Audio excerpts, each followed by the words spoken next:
we are recording this, we just celebrated Mother's Day. How are we going to connect this to IELTS? Yes, I love this to think about talking about your mom on IELTS. You can connect in so many ways, and I guarantee you the examiner is going to have all the feels if you bring this up. All the feels. That is such great slang, guys, just to say, like, I have a lot of good emotions right now, like a lot of feelings right now.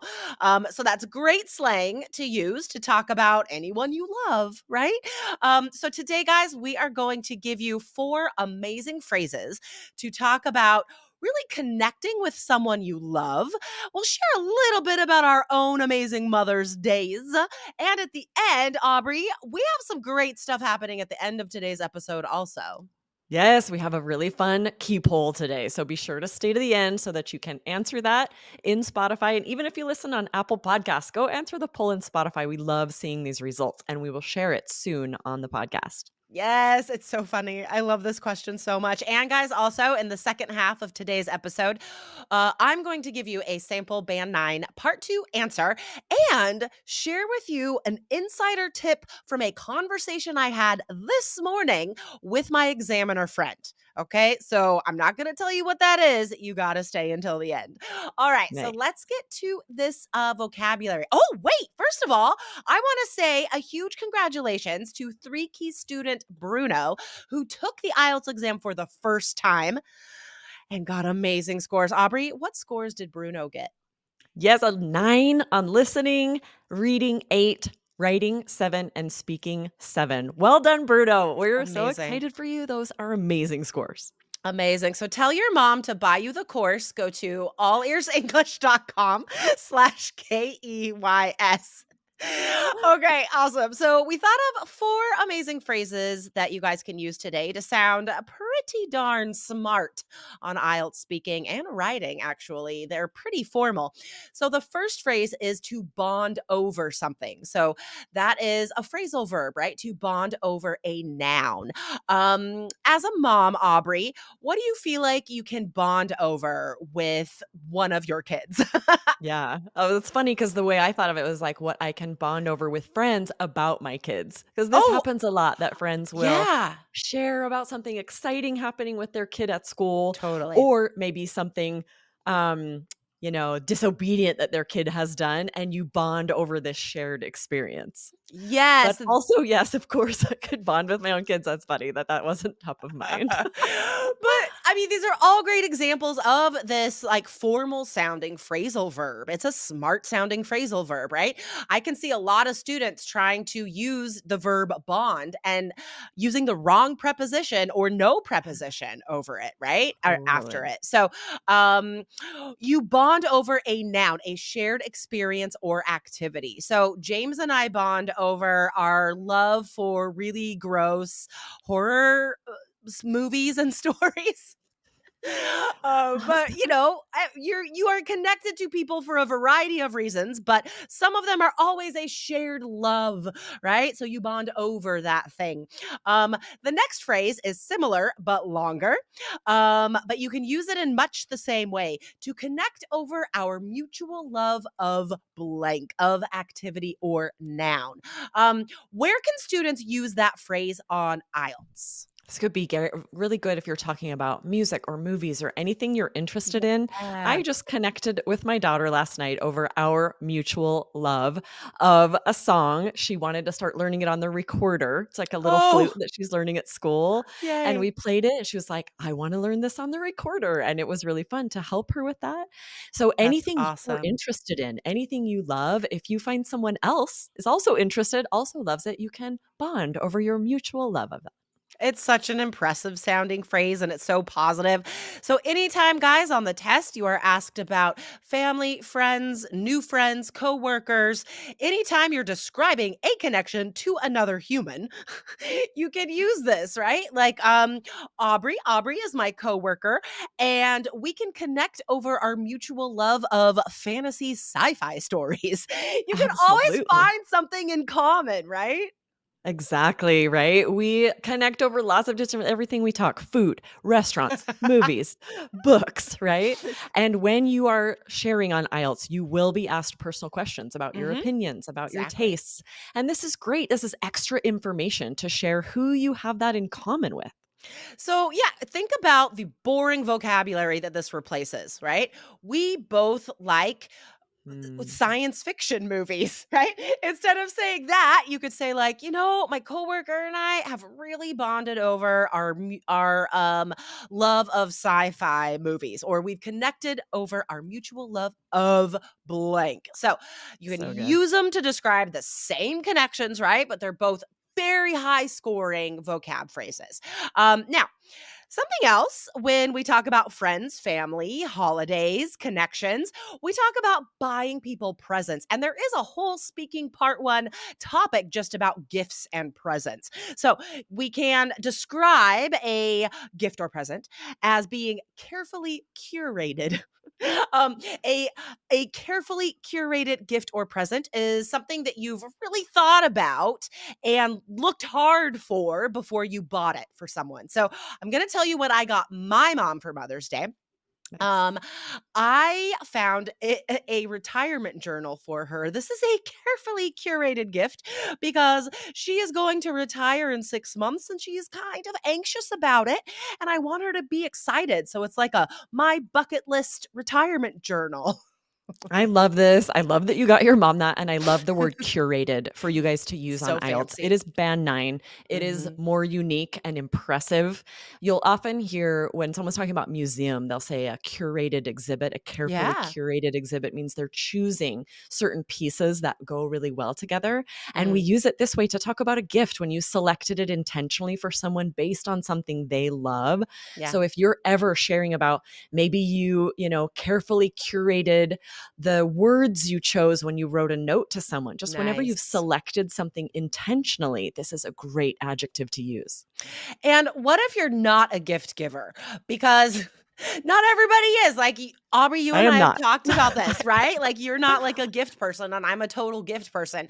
So, again, there is the whole topic about gifts and presents on IELTS. So, what if you're asked, like, are you a good gift giver? Then Aubrey could say, like, I don't, I do not carefully curate my gifts. No. Exactly right. You can share that you don't have a tendency to do this. I actually for Mother's Day, a couple of different friends gave me something, and I'm like, okay, thank you. And now I've got to give them something. It just creates stress for me. Oh, Like I'm grateful, but also I'm like, oh no, now I have to go buy a present.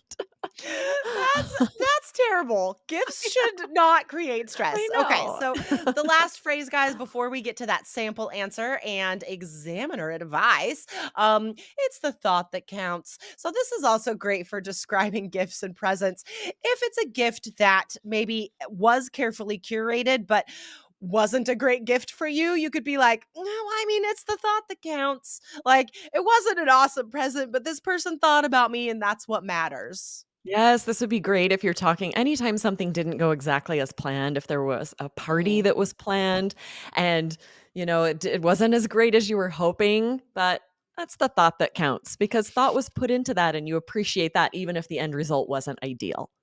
Or like, what if you did something for someone else and it didn't turn out great? You're like, well, I tried to make my partner breakfast this one time, but I'm a terrible cook. And luckily, he was still, he still felt loved because of my effort. I mean, it is the thought that counts. That's what they It's say. the thought that counts. Absolutely. This will be so useful on so many different answers. I'm excited for you to sneak this into one of your IELTS speaking answers. Okay, so let's get to our sample part two. I am going to be providing this model answer today. Aubrey, what is the part two question? All right. Describe a party you'd like to give for a friend or family member. Okay. All right. So are you ready to time me?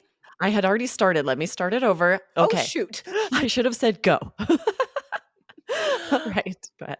Okay. So honestly, I don't like to host parties. It seems like so much work, and I don't have time or space or the resources to actually throw a fantastic party for anyone. But What I will tell you about is a whole day of celebration that someone planned for me recently, and that was Mother's Day yesterday.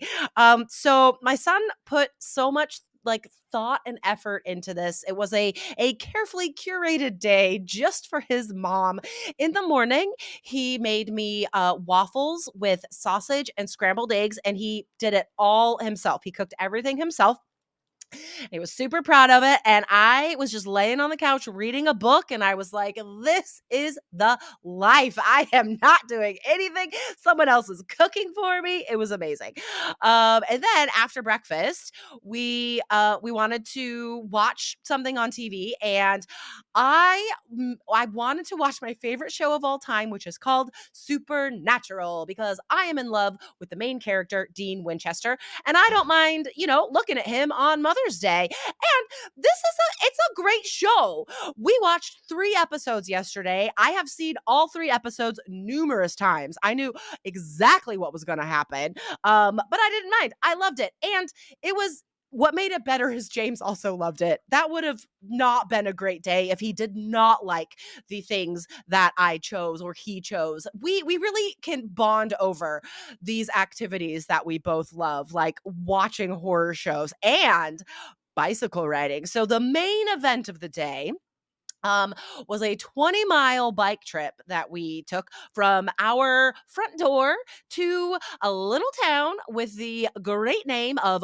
Boring, Oregon, which just that moniker alone is like Thank photo worthy. you. Oh, darn. I got like halfway through our day. You barely scratched the surface. I love that. And I mean, 2 minutes is a long time. I'm watching the time. I'm like, good thing you reminded me to start it because it feels like a long time as I'm timing, right? Ooh, gotta be sure to time yourselves, guys. It's tricky to get used to how long 2 minutes feels. It is. I have gone from it feeling long to feeling too short.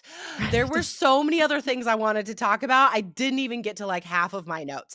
Okay, so here is the Insider Examiner tip, guys. You may have noticed that I did not talk about that topic for the whole time because I wanted to demonstrate that you don't have to. Okay, this morning I was talking to my examiner friend.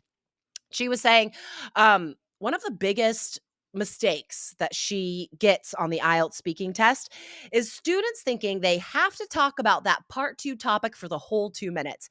And what she said this morning, I'll literally quote. She said, they can literally talk about anything as long as they mention the topic on the card first. That is straight from a current examiner's lips, guys. So I modeled that behavior on that speaking answer. I still would have gotten a 9. I mentioned the topic, and then I told a great story. This is such a great inside tip because this takes what makes part 2 so hard off the table. Like, Mhm. as long as you mention the topic at all, like Jessica did, she didn't describe a party that she shared for a friend or family member. She talked about that briefly at the front, saying she doesn't like hosting parties, and then talked about something someone else did for her. And this is going to really open up what you're able to, the branches you're able to follow as you do your part 2. So you can share lots of interesting detail without feeling you have to stick to the topic. Yeah. And here's a second bonus secret, guys. I love to throw parties. I love to plan like get togethers and stuff like that. I lied just so I could talk about Mother's Day because I knew that would be easy to talk about. That is another thing my examiner friend said is we don't know you. You can make it up. So Right? that's the last takeaway today, guys. The examiner doesn't know you. You do not have to only talk about that part 2 topic. Listen up for our advice so you get the true way to get increased scores on IELTS. Yes, talk about whatever you're going to be able to share a lot of interesting detail about. That's how you're Yeah. going to get those good scores. All right, we want to make sure that you guys fill out our poll. This is a very fun one today. Our key poll is, if your mom took the IELTS exam today, what score would she get? You're going to probably just have to guess, but I'm so excited to see the results here. Yeah, so definitely, guys, if you are listening to us on Spotify, answer that poll question because we can't wait to see your answers and we will share those answers on a future episode. Awesome, so fun. Everyone, call your mom, tell her you love her. Call your mom. Okay, Thanks, Aubrey. See you Friday. Bye. Bye.